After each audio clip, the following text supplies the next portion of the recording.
Welcome to Makers International, a podcast of makers from 3 countries, 2 continents, and featuring 5 guys separated only by the same language. Here's your host, Richard Morley. Hello.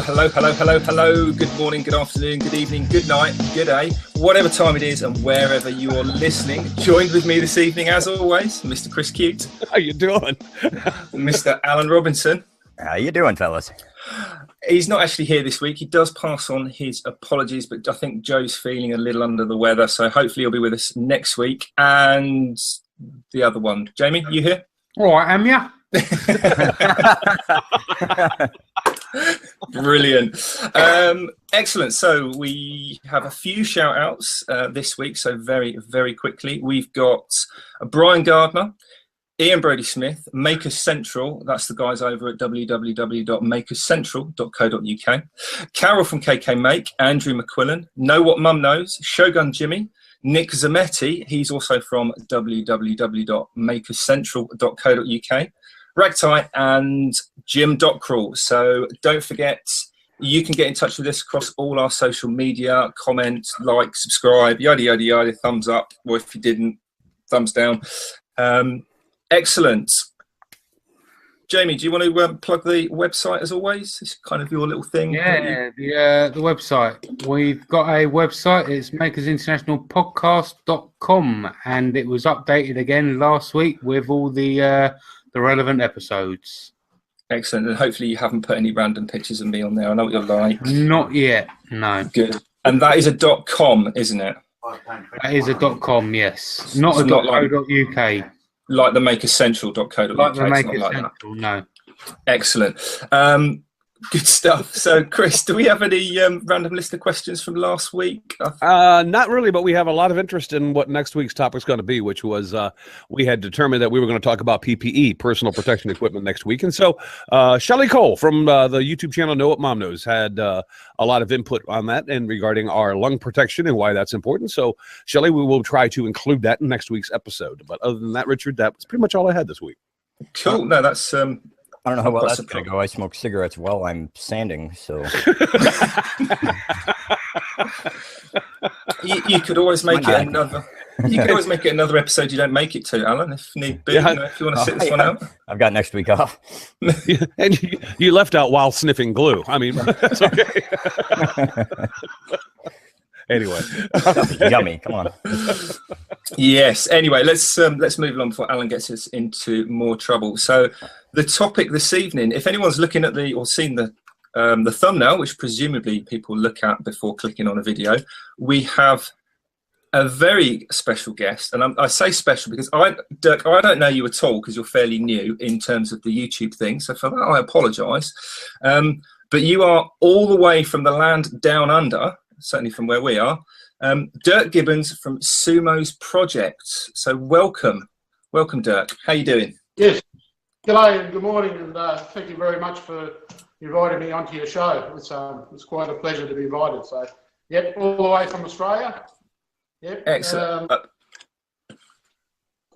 Yeah, I mean, just a little.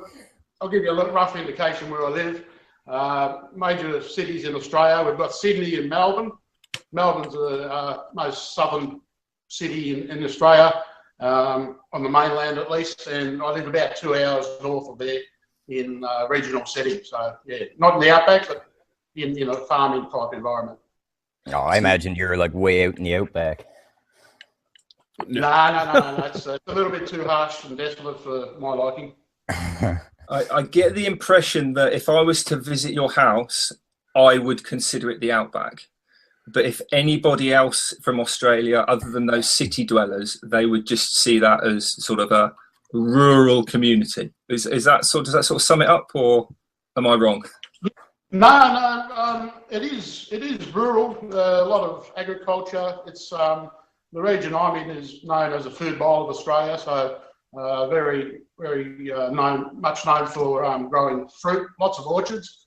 Your pears, apples, peaches, nectarines, all that stuff. So that's the backbone of industry as far as up here. And there's quite a lot of waterways. We have a lot of lakes and also some nice river systems. And So and a lot of forest as well. So you could probably put it down to a setting in England or the States, where you've got similar sort of environment. Interesting that you say forest, actually, because I mean, if somebody says, if I've got sort of picture of Australia, even rural Australia in my head, I never think of forests. I don't know if am I the only person that I think of more kind of open plains and the odd bit of shrub and those sort of, I guess, the things you see on telly. But you say you've got lots of forests in your area. Yeah, that's a bit of a misconception of what people see Australia as.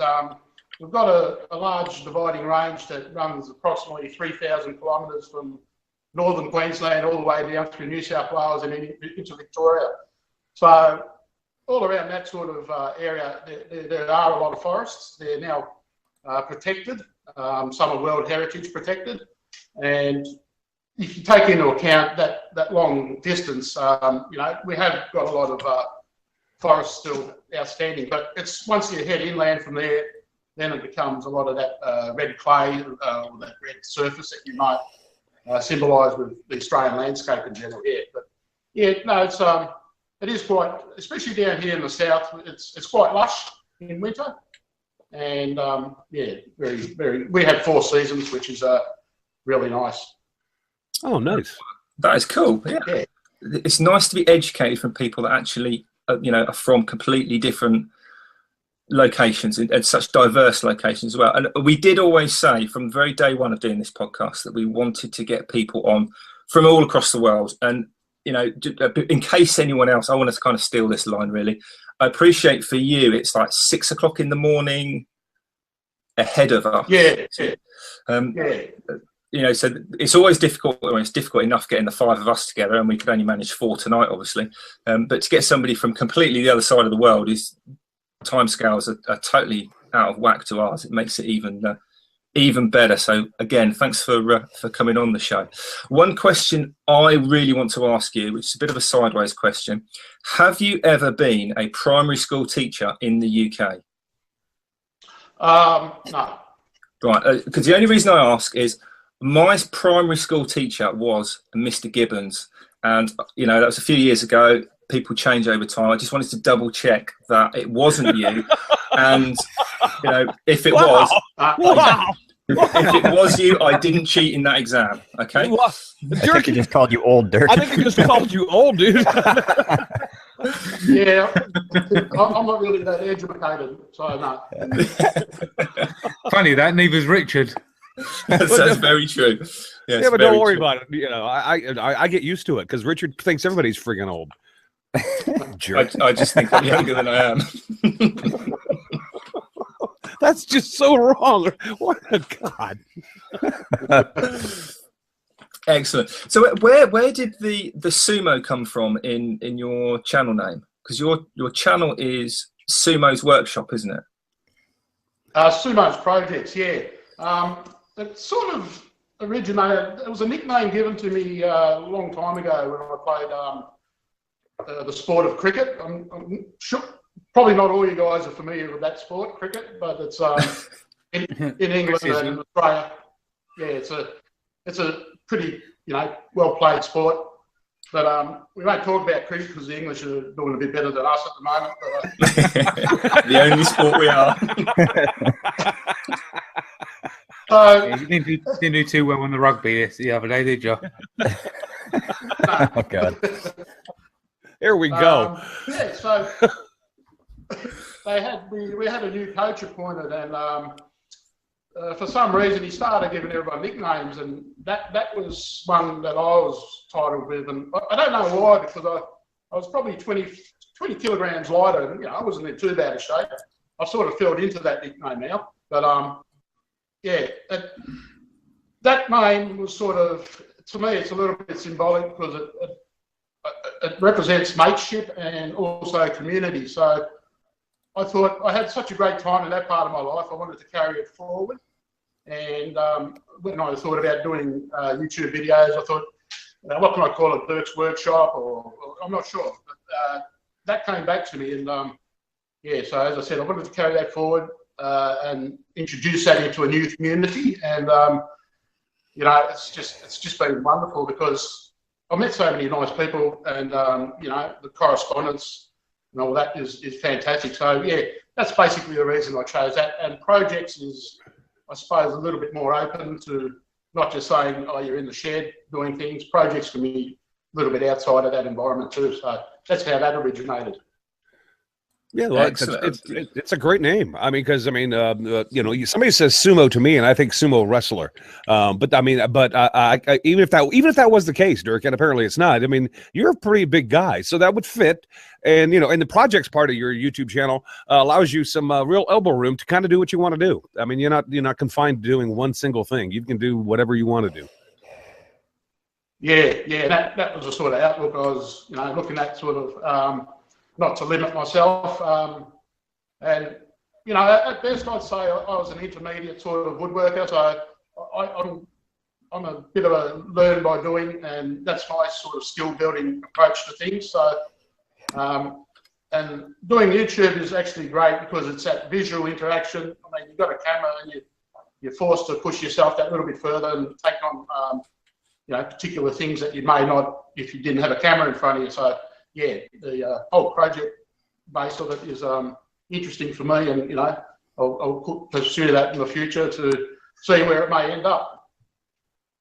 That's fantastic. Can you take us back further? I want to hear your origin story before we get too far ahead of ourselves. Where did woodworking start for you, or making in general start for you?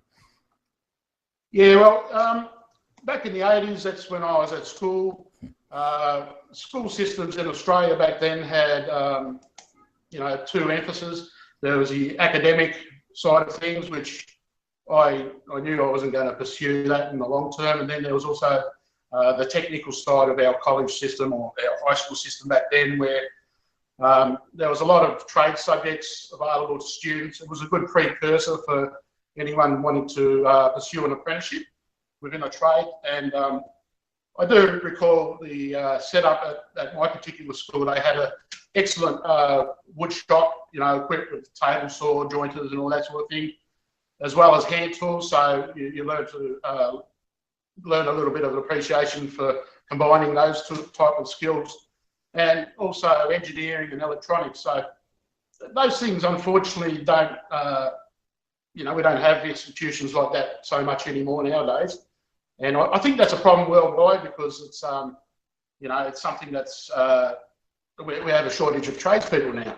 And we are always looking for people from overseas to come and fulfill those roles. But yeah, that's basically where I got my first initial look into doing any type of woodwork.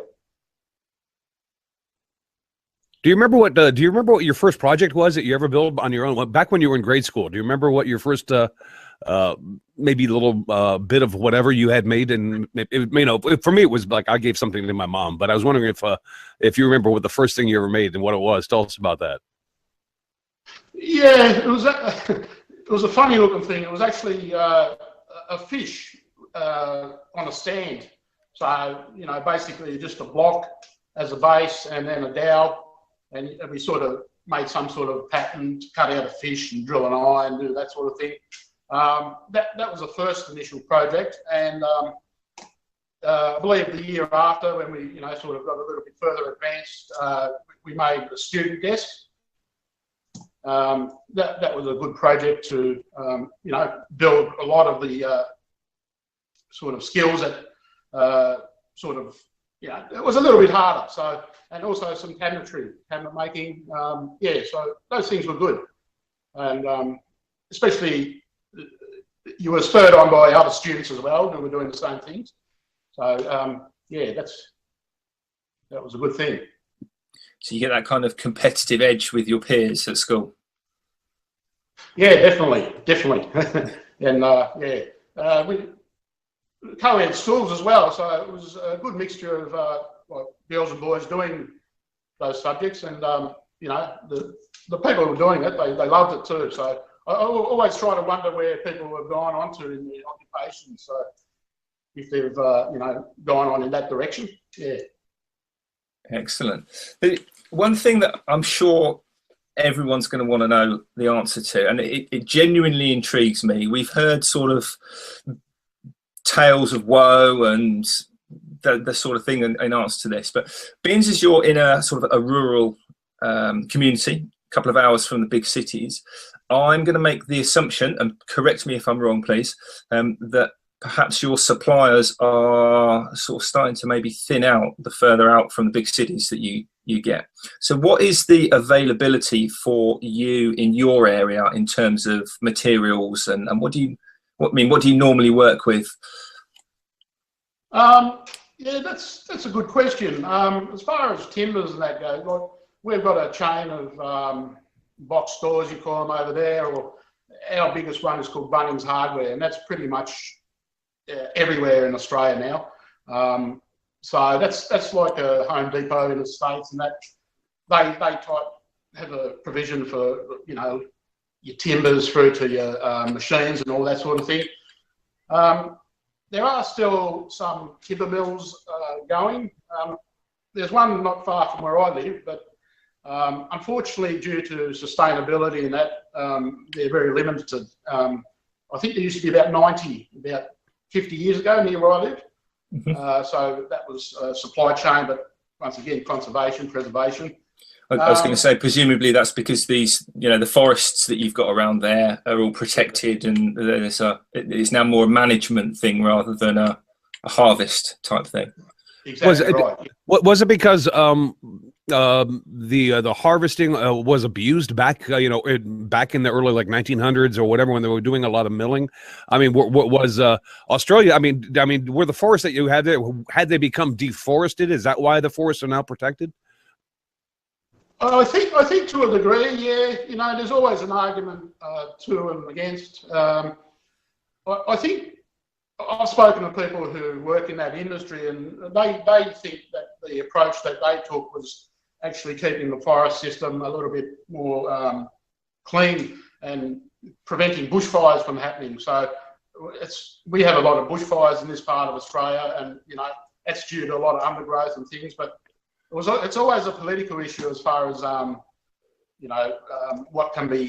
what trees can be cut down and all that sort of thing. So it's a little bit of a thing where the information we get fed is, you know, you've got to sort of make up your mind from it. But yeah, unfortunately, access to timbers, as far as it used to be, is not so much nowadays. Now, now Richard will probably back me up on this, because we both had the same comment delivered to us. We've heard some real horror stories about what you guys have to pay for materials in Australia. Are they extremely expensive for you to purchase from, let's say, your big box store, as you mentioned, or are the prices reasonable? Because we've heard that the prices in Australia for things such as even plywood is extremely expensive. I mean, do you guys pay a lot of money for that stuff? Not sure how to answer that, because I mean, in comparison to what we earn as an income, look, they can be a little bit costly. The premium plywood sheets, I'll give you an example, maybe half-inch thick. If you're using marine ply, standard sheet size, you can be up over $100 Australian, which is probably around the $90, $85 US mark. Just your generic 2x4 pine and all that sort of stuff, that's very affordable. You know, you're looking at probably from $4 to $6 a linear metre. Yeah, and it's not too bad. I don't think it's a horror story as far as pricing goes. But, well, it is more. Away from it. Yeah, that is a bit more expensive than what I pay. I mean, you're looking at, if you're saying that's basically $85 US for a sheet of half-inch ply, that's probably about $40 more than what I would pay for a sheet. So it's almost double the price of what I would pay. So okay, but I've actually heard it was worse. But okay, because being on the other side of the world, and because I don't know, and so I'm really glad we have you on today, because I want to clarify some of the stuff that we've been told. I want to make sure that I have it correct, because I don't want to assume things. It's like, but your 2x4s that you're buying, they cost the same in America. Because what's the exchange rate for Australian to US dollars? Is it like 75 cents US to a dollar Australian or something like that? Then that's correct. That's right. Yeah. Then the cost for your 2x and stuff, and milled lumber like that is about the same as ours, but the plywood is a bit expensive. Yes. So one thing that I was thinking about, rather than just saying, the straight, exchange rate, cost here, cost there, there are other things to take into consideration. You've already sort of touched on that with, it all depends on what your income is as to what the comparative value of, is everything more expensive, is gas more expensive per litre or gallon, or whatever. So there's that aspect to it as well. But also, what's the main sort of construction material for housing and things like that? I mean, I know in the States it's a lot of timber framing. In the UK, there's a lot of timber framing, which is brick faced. So there's kind of we're starting to move away from just brick to brick and timber. I mean, what's it like in Australia in that front?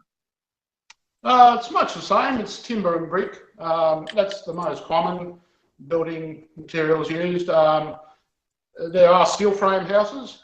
You pay, I think, a little bit more for that. It's just a measure people take, I suppose, for preventing the termite problems and things like that. But yeah, generally still, we used to have a lot of weatherboard homes, but now mainly brick and timber frame. So yeah, that's the most common you see all around. Sure. I mean, because obviously if you've got a lot of timber stud work being used, then there's going to be a requirement for more timber stud material, and that potentially will make it A, more available, and B, more affordable. So that was why I was sort of going down the, what are things made of kind of route.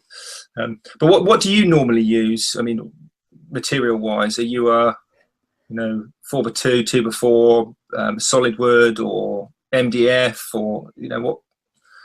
Yeah, pretty much a mixture of all those. Depending on what you're doing, obviously, I like working with some of the hardwoods. Some aren't native to here. I've got a few good slabs of English elm at the moment, which are quite nice and pleasant to work with, not overly hard. My favourite timber or wood is probably red gum. Have you heard of red gum? I've heard of it, yeah. Yeah, so it's one of the eucalypt family. The eucalyptus family of trees, I think there's about over 500, so it's there's a lot, and for anyone to try to identify what's what is hard unless someone tells you. But yeah, I tend to like working with red gum a lot, and also a little bit walnut and blackwood as well. So there's some nice timbers. Pallet recycling, that's something I enjoy. It's we're very wasteful over here as far as what happens to our pallets and that. A lot of landfill, and or people just burn it. It's got a second use, I think, at times, and it comes up all right. What sort of woods are the pallets made from? Do they tend to be half decent timbers, or is it the drops basically?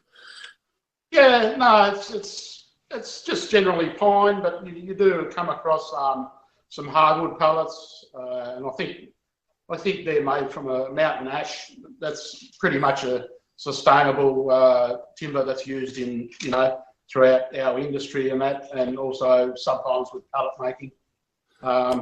That's actually pretty nice. That's actually a pretty nice wood. If you can get a hold of it, that ash is actually really nice to work with. That it is, and that's why I think it's more very widely used here. So it's we've had an issue with that as well. There's a massive timber mill now. It's got once again to do with conservation, but it's mountain ash that they do, mill up, and there's always that question of, well, how much of the forest are they allocated, and what the environmental impact is there. But that's common sort of hardwood we use for those sorts of projects here. Dirk, I want to ask you, and Richard, I'm sorry, I'm just going to jump in here and ask this. Please do. What are the prevalent, the majority of the tool brands that you would find in stores? I mean, what are the brands of tools that you folks are working with? I'm sure there's probably a lot of Universal. I don't know if you have Makita, DeWalt, things of that nature, or do you guys work with a different total line of tools? I mean, do you have some that are primarily more available than others? Or just a quick question, I want to know what kind of tools you guys are working with. No, pretty much exactly the same. We've got all the major brands: Bosch, Makita, DeWalt, Milwaukee. There's nothing much outside of that sphere. They're probably the best tools you can buy in the world. And as far as other brands, we've got generic box store brands, which are, for basically beginners. They function all right. Evolution's actually now been introduced into Australia, so that's a new brand as well. I haven't had anything to do with that, but yeah, it's basically the same as what everyone else in the world uses. Okay, yeah, I was just curious because I mean, Evolution is new to the States too. I know that Evolution's been around for a while in the UK, but they're just, I think they're just now actually becoming global. And if you guys have any ins on Evolution, I don't. But yeah, okay, cool. No, all right, great. So we're all working with the same stuff then, basically. Yeah. We've got a few questions from the chat room now.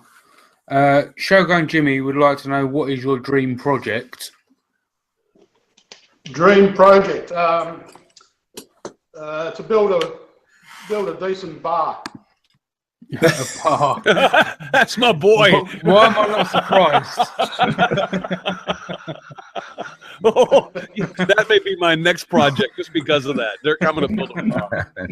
And I'm going to build. We should do a collaboration on that one, Chris. Yeah, we should. I'll start. We'll do it out of pallet wood. What the heck? Let's do it.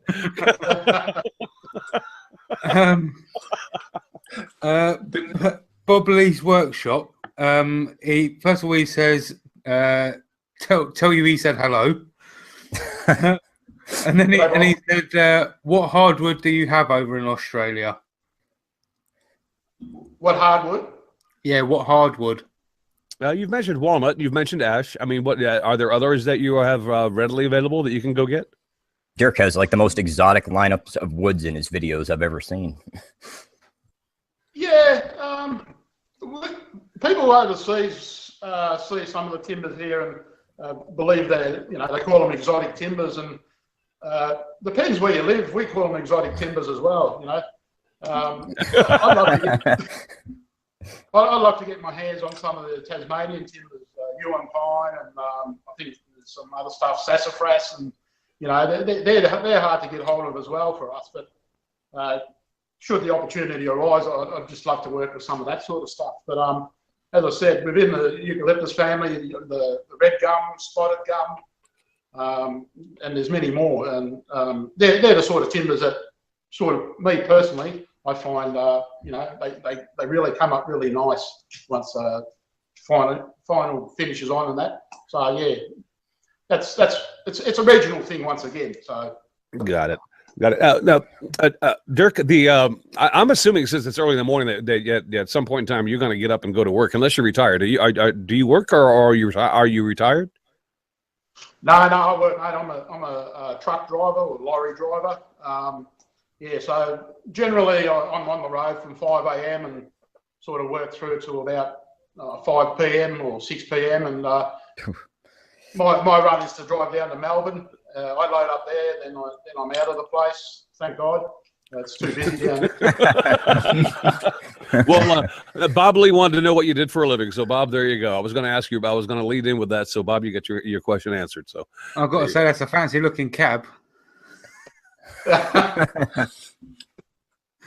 Yeah.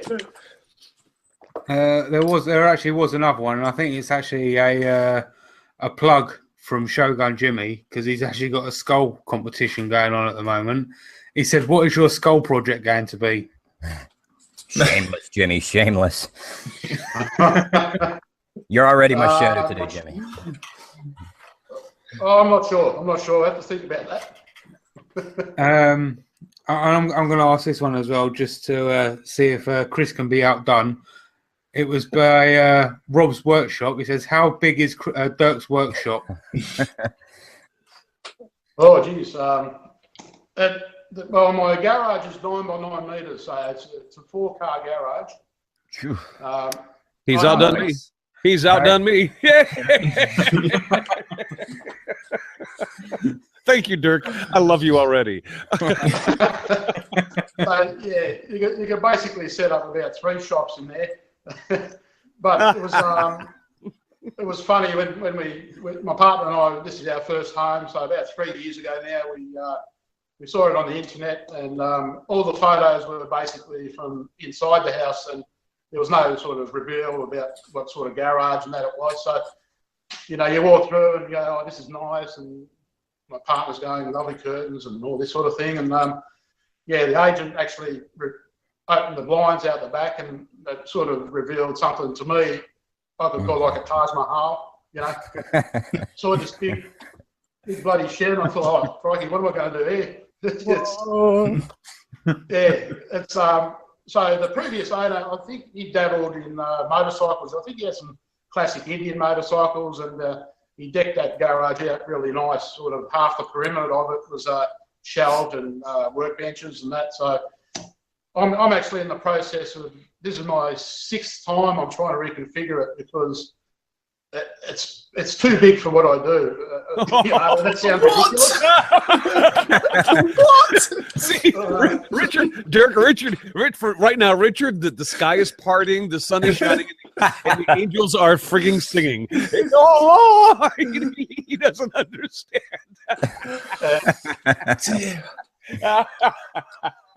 I seriously like Dirk. Dirk, you want to become a host of a podcast? I've only got a face for radio, mate.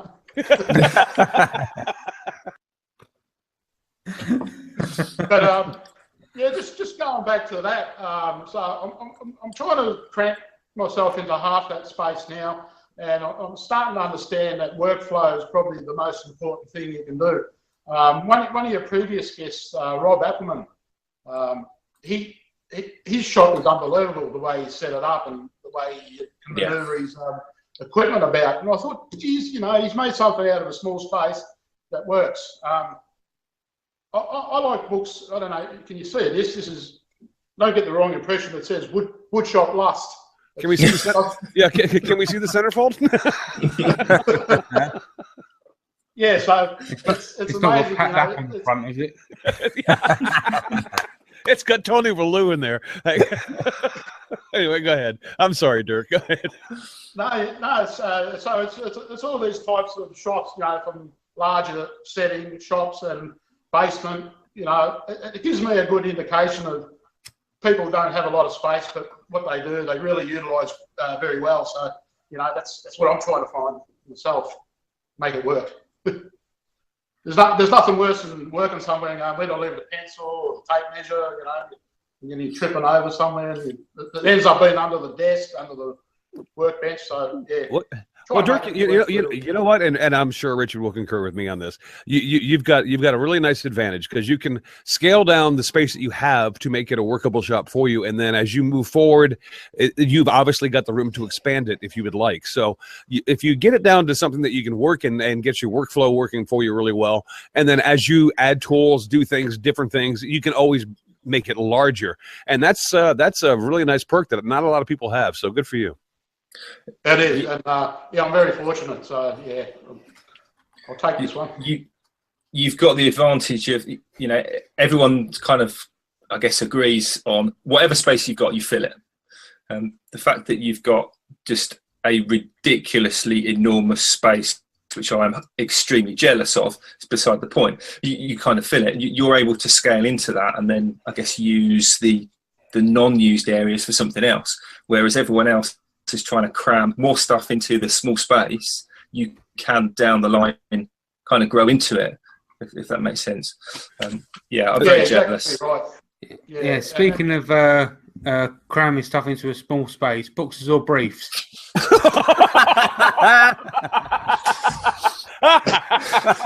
I did not see that one coming. Oh, man. Every single episode, and you still don't see it coming. Oh, James.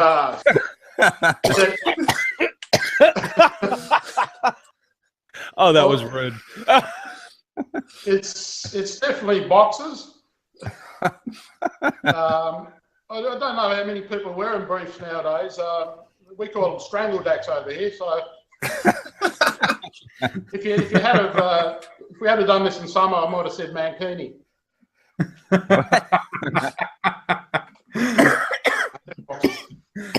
Good stuff. Jamie, you're an ass.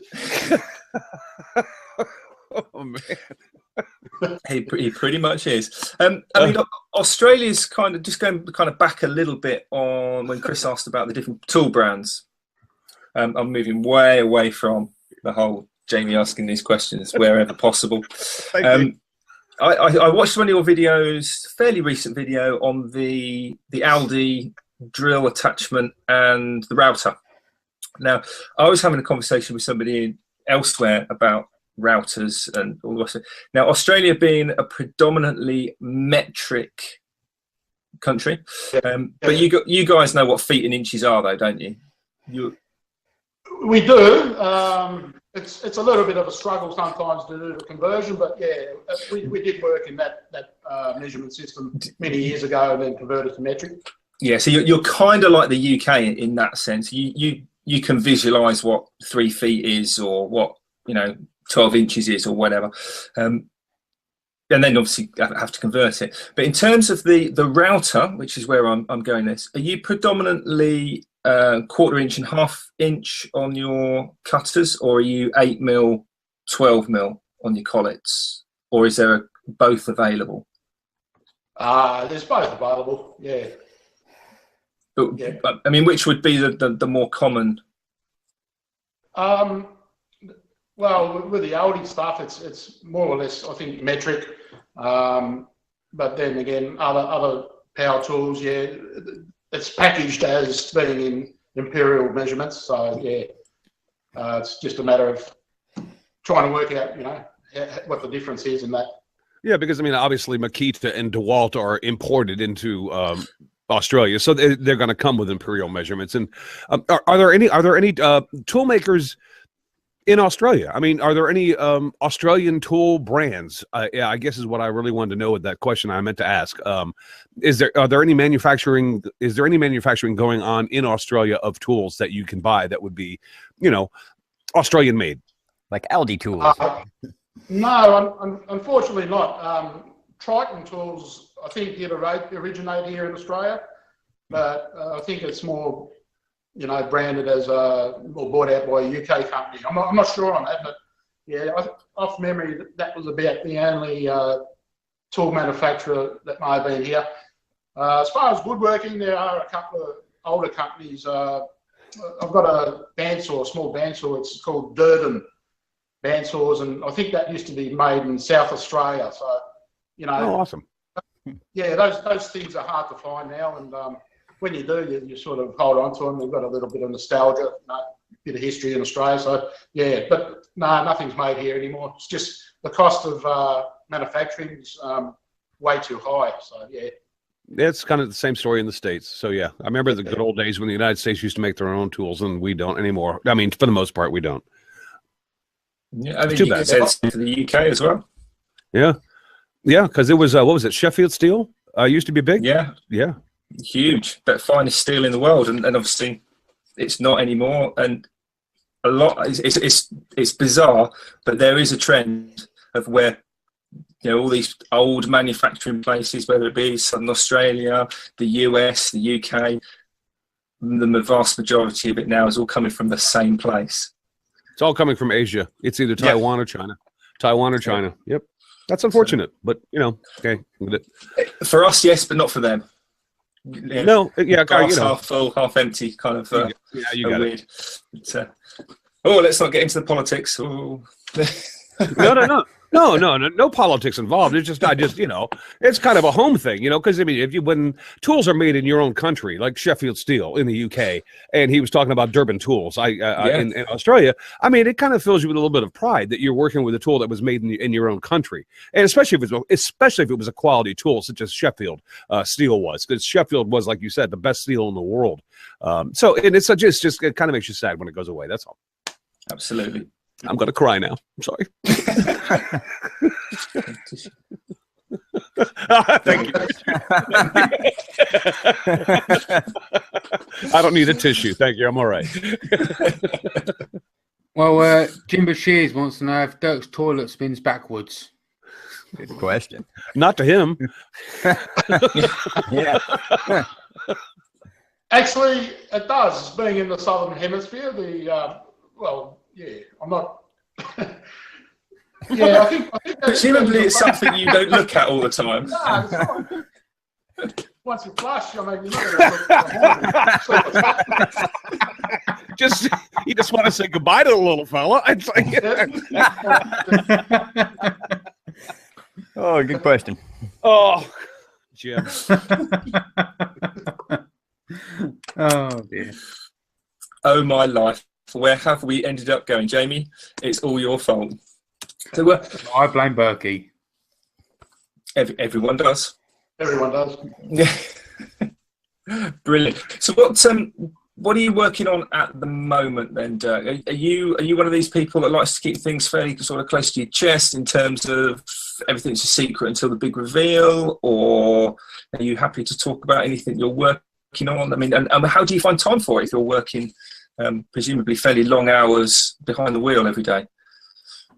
Yeah, that is a problem. It's you're always wanting to get home and get out in the shed, but unfortunately, in winter it's dark by the time you get home, so you've got to do all your prep for day-to-day life. What I'm working on, my vehicle is actually it's called a tradesman ute, so it's a 3-seater, and unfortunately the centre is a seat as well, so there's not much console area. So I'm just working on just a little compartment I can fix in with a bit of double-sided tape, and that'll just, box of tissues and all your things like a wallet and iPhone and stuff like that. So that's my project at the moment, and I'm also working on some shop upgrade videos as well. So it's quite it's quite interesting to do that, and I suppose filming it.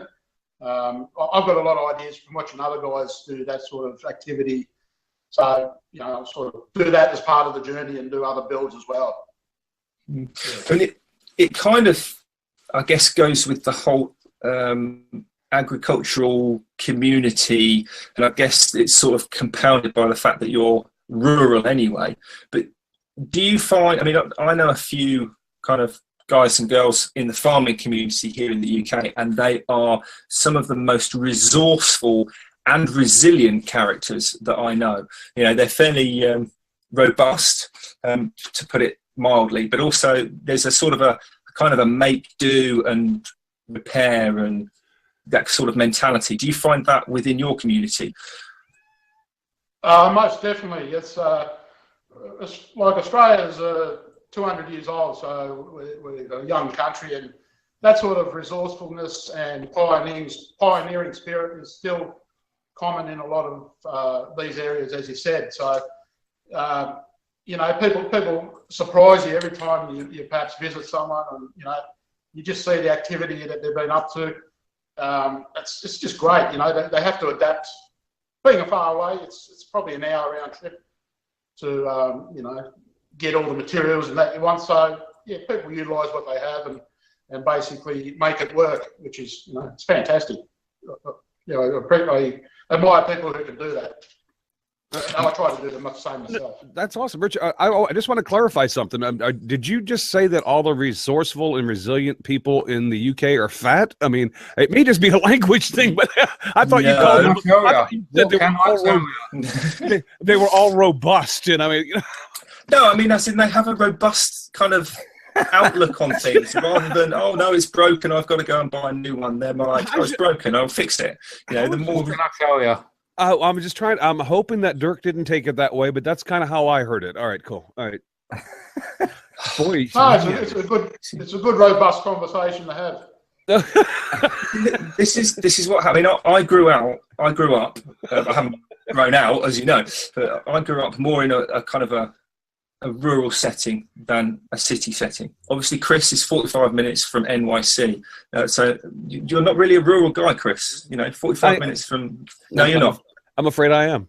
I am. Yeah, I'm afraid I am. I can assure you, Chris, with my absolute zero knowledge of US geography, I can assure you you're not a rural person. Well, there you go. There's the authority on the subject. The guy who has zero knowledge has just claimed that that's the way it is. And so, God, Richard, that's the law. We'll carve that in stone for next week. Go ahead. My mind is made up. Do not confuse me with the facts. Oh man. I love those robust, resourceful people. Yes, robust, not rotund.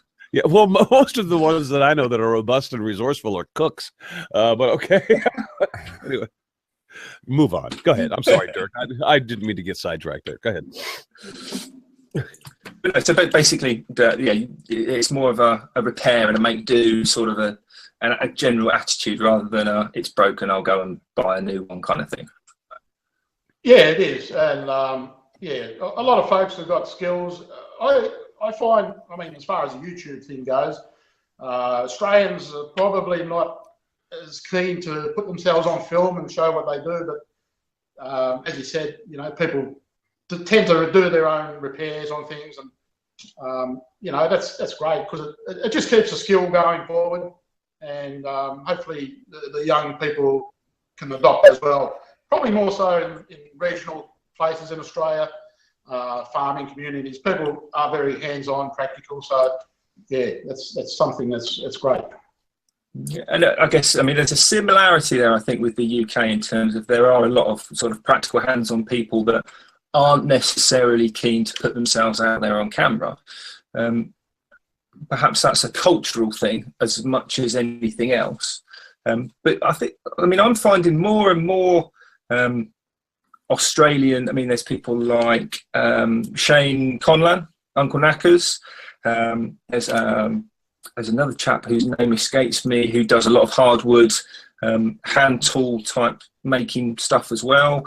You know, so I think there's more and more. I think as the years go by, there'll be more people inspired by other people to get out there, which is obviously good. So yeah, you mentioned Uncle Knackers. He's a good fellow. He had a bit of a Q&A on one of his videos. So the question I posed to him, would you promote people to do YouTube? And he sort of hopes that's the case as well. So yeah, and his channel, you know, he's trying to typically cater for a market of people just to get out there and have a red hot go at doing things. Yeah. Excellent. So sort of staying along those lines, who are you watching on YouTube at the moment? Who do you like to watch on a fairly regular-ish basis, maybe? Yeah, so the most recent video was put up yesterday, and that's another Australian guy, Pask. It's called Pask Makes, P-A-S-K, Makes. He's doing really well, but he's doing a lot of shop projects as well. The latest thing he did was just a little device to help carry sheet goods around, which he had one already, but he just improvised on that a little bit. It's funny, he proved how good it was. He sort of elevated his camera and did a couple of loops of where he lives on his property, and yeah, that's what I've watched most recently. And I said to Chris before, I love his barbecue cart. You know, that was a great build as well last week. So yeah, haven't watched that one yet, I must confess. The watch later list. Which is par for the friggin' course. And I sat through a 20-minute video of yours about a Hoover, you friggin' jerk. Well, I guess just is the idiot now. No, wait. Here's Richard's response. Well, I guess some people are just more appealing than others. What can I tell you? I don't know. He watched both of my videos on the day of release. Yeah, well, hey, case in point, there you go. I just need to start drinking tea and talking weird. That's all. I need to be reminded constantly is actually what needs to happen. Okay then, Chris. So what have you been watching and what have you been working on? Well, I watched your video. It sucked. No. Okay. I'll get serious for a second. I'm sorry, guys.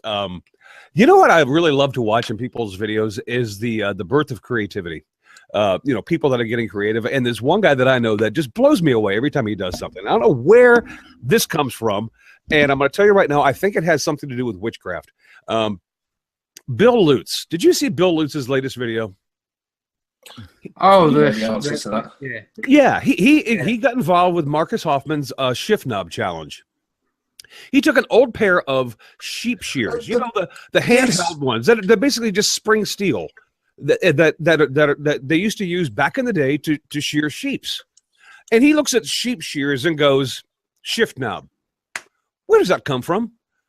I mean, I'm telling you, that's freaking wizardry. Where does that come from, Bill? You blew me away with that. If you haven't had a chance to go check out Bill's video on this, go look at his because Bug Tech is Marcus's channel that he's doing it on. And Bill looked at a pair of sheep shears and made a shift knob out of it. And I'm telling you, the thing is cool. Well, I don't know where he gets it from, but he gets my love this week just for being that friggin' far out there. I love you, Bill. There you go, Bill Lutz. Awesome. And presumably, obviously you did your barbecue trolley, which I will watch, I do promise. But because now you're back in the shop and you're working, you've got the green light from the dock and all the rest of it. Mm-hmm. So have you got anything that you're planning or working on currently, or are you keeping it all? No, I'm not keeping it all. No, I never keep. I mean, I have nothing special to keep because remember, some people aren't as good as others. I was trying to get. I was trying to get going over here. Yeah, I was trying to get involved with the Toolmasters Association 2x4 challenge, and I got halfway through a project, and it's going to be a fail. So I'm afraid that my video next week is going to be a video fail about trying to make something out of 2x4s, because I was once accused that I never show making mistakes. And it's not that I don't make mistakes. It's just that, I tend to think things through, and so I don't make as many mistakes. So this video, I made, what I consider to be a mistake as far as this challenge is concerned. And so I'll have a video, and if you want to waste your time watching something that's just not going to happen, that'll be out on Thursday. So that's what I'm doing. Beyond that, I don't have a clue, Richard. I really don't. Fair play. Well, at least you're upfront about it. Because I think I don't get the fascination by people of wanting to see people's fails. No, I think it's a learning experience. I mean, if people can learn from it, that's fine. And I do explain why this wasn't going to work, but it's just, I had an idea, didn't really think it through, just kind of jumped in with both feet, started cutting, making things happen. And I looked at it and went, yeah, this is dumb. I can't do this. So that's why I just stopped. I will probably do it. I'll do it correctly. I just don't think I'll make a video out of it anymore because I've already wasted people's time for this week. So anyway, there you go. Fair one. Okay. Well, I mean, sounds good. So, Jamie, what are you working on? What am I working on? I'm actually watching as well, of course. What am I working on? I am working on a scroll saw portrait, which I've been posting teasers, if you like, of the man behind Maker Central, Nick Zammit. The what? Sorry, I dozed off there a bit. The man behind makerscentral.co.uk, not like makersinternationalpodcast.com. I see the difference. Yeah. Yeah. Nick Zametti. So yeah, I've been making a portrait of him. I've been trying to record it, but every time I press the record button, it goes blade break, blade break, blade break. It's thinking it's spiral blades. I'm telling you, I can't stand them. Do you know what? I think I'll probably get backed up by Alan here. I can't stand those spiral blades either. You just can't stand scroll saws. He's saying what I'm thinking, Jamie. I've never owned a spiral blade. If that helps. Don't waste your time. So, yeah, but what am I watching? Now, I actually did watch this, unlike Richard, and my shout out goes to our very own Mr. Cute. Oh, thank you. That's nice of you. And it's for the barbecue cart made of 2x4 pine, or 4x2 to us heathens. Now, just before the show, I was actually in a bit of a dilemma because Joe gave me strict instructions not to say anything nice to Chris, and then he was out. Say anything nice to Chris. Yeah. then he was a bit of a no-show, so I'm safe not to get the old evil eye from Joe. So now I can. So Chris, that came out absolutely brilliant, mate. You done a hell of a job there. Thank you. That was one hell of a comeback from your little bit of a boo-boo. Well, a little bit of a boo-boo. But I also want to thank Jay Rivera for carrying in all that wood. Otherwise, that project probably wouldn't happen.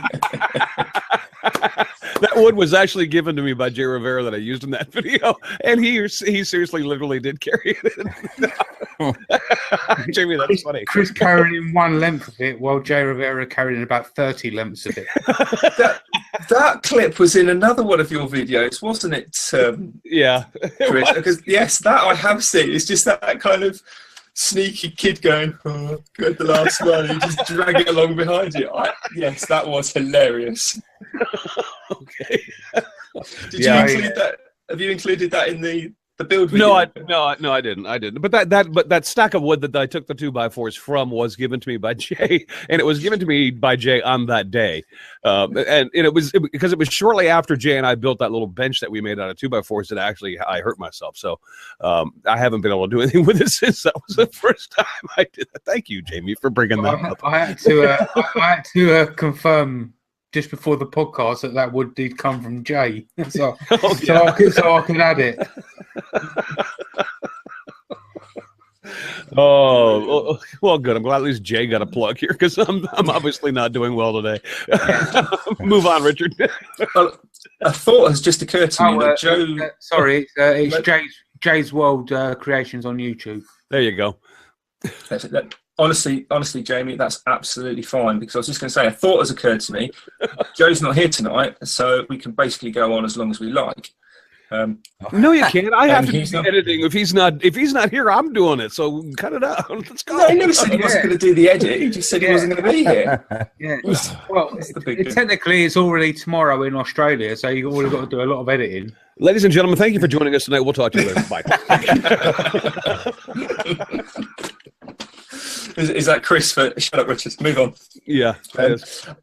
Just very, very quickly, Dirk. In Australia, are you 4x2 or 2x4? Which way around do you refer to it? Yeah, 4x2. It's 4. They're backwards too. Chris, we're the ones who are right. Okay. Big number first, basically. It's 2x4. Thank you, Alan. Appreciate it. A little North American love happening there, right there. Do you know what? That's probably all it is. Alan, what are you up to watching, working on? I'm not working on any projects. I've had the shop shut down this is the third weekend in a row now. I'm working on organization and cleaning out the shop. It's a classic example of why I need to clean and organize my shop as I go rather than waiting for 10 projects to end and then finding myself in a dump and having to spend a few weeks cleaning it out and reorganizing it and all that. So that's all I've been doing. No videos, nothing. What am I watching? Shogun Jimmy already shamelessly plugged himself. Shogun, yeah, he is doing a skull challenge that ends end of July, I want to say. Correct me if I'm wrong there, Jimmy, but it looks really exciting and fun to me. I've already seen the pen he made, which is friggin' amazing. Anybody wants to jump into it, jump on in there. I do believe there's sponsored prizes and all that fun stuff. So get into it. I'm going to get into it. It'll be my first project after I get the shop back up and running, and I can't wait. It just looks awesome. Cool. Yeah. Look forward to that. I had a couple of days off last week, and I am actually working at the moment on about 3. I've got about 3, if not 4 videos in sort of various stages of build, production, edit, and all the rest of it. So I should have quite a few coming out. There's a follow-up. I mean, Chris mentioned the Hoover video, which I temporarily reallocated, which is actually pretty good. I'm actually liking that as an item.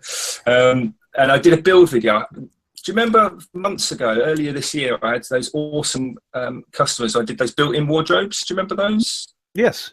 I did a couple of fitted wardrobes for a couple of customers. And they were so nice to me. And whilst I was there, the lady was chatting about this little kind of bench, stool, table for one of the guest rooms in her house, so that when the guests come along, they can put their suitcase on the bench rather than being on the bed. and I sort of mulled it over, and she wanted me to make one, and I'll have a think about it, and then things took a different direction.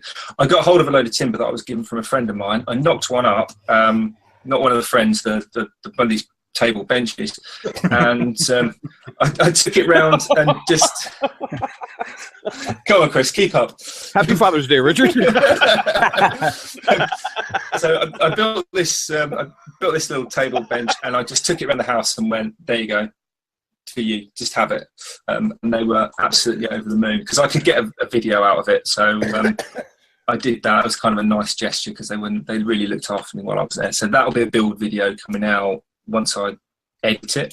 But what have I been watching?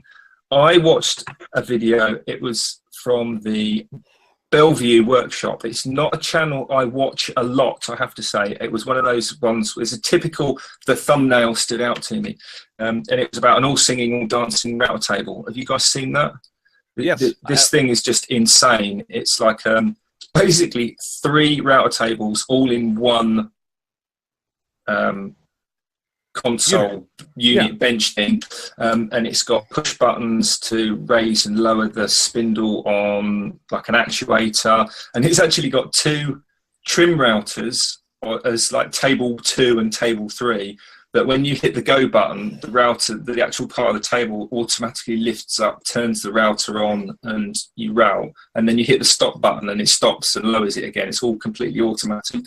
So there's a lot of cool features on this table, or these tables, some which I really like, some which I think might not have a use for that, but there's something for absolutely everyone in there, even from a kind of production shop. So it's really cool video for that one. So that's awesome. Definitely worth checking out.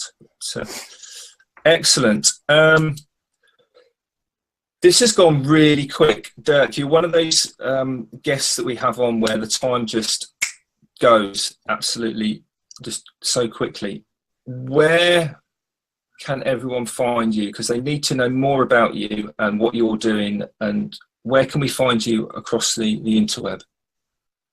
Yeah, so it's Sumo's Projects on YouTube, Sumo's Projects on Instagram, and I've also got a Facebook page, Sumo's Projects. So yeah, they're the 3 main areas you'll find me. Yeah, so Facebook, Instagram, and obviously your YouTube channel as well. That's excellent. correct, yeah. See, Chris, Instagram.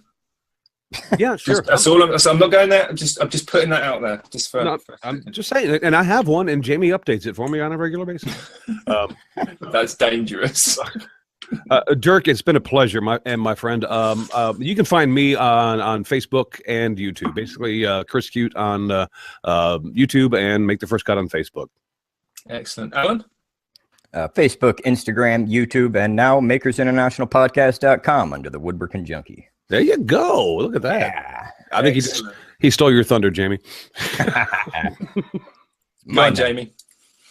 You can find me on YouTube at JP Woodwork and Twitter and Instagram at JP_Woodwork. Fantastic. Well, I think that deserves its own little shout out for everyone. Did you say, Jamie, that we've all got our own emails on that website as well? Yeah, I think there's still a couple that haven't set them up yet, though. Okay. Maybe we'll have to leave that until everyone sorts Yeah. But I believe me and you have, though, Richard, haven't we? I don't know. You've got yours set up. Richard. I've got mine set up, yeah. So presumably... Yeah. It's basically our first names then at makersinternationalpodcast.com. I didn't realize I was supposed to set mine up. Okay. Yes, I told you. And you can find Joe at Average Joe's Joinery, and Instagram Average Joe's Photography, and I think we just covered that subject. He's all over the interweb, absolutely. Well, yep. Dirk, thank you, Dirk, for coming on. As I say, it really has been A, enlightening, and B, entertaining as well. It was great meeting you, kind of face-ish to face-ish on there. But seriously, are you sure you weren't a primary school? Because my primary school teacher, Mr. Gibbons, because he taught me cricket as Richard, well. He did. Shut he up. was my cricket teacher as well. Have a week. Yeah, brilliant. I've been Rick Morley. You can't find me anywhere except for brainfizz.uk and my name on YouTube. So again, Dirk, thanks for coming on, mate. That was a really awesome show. So thanks for listening, and we'll see you next week. Have a good week, everybody. See you later. Have a week.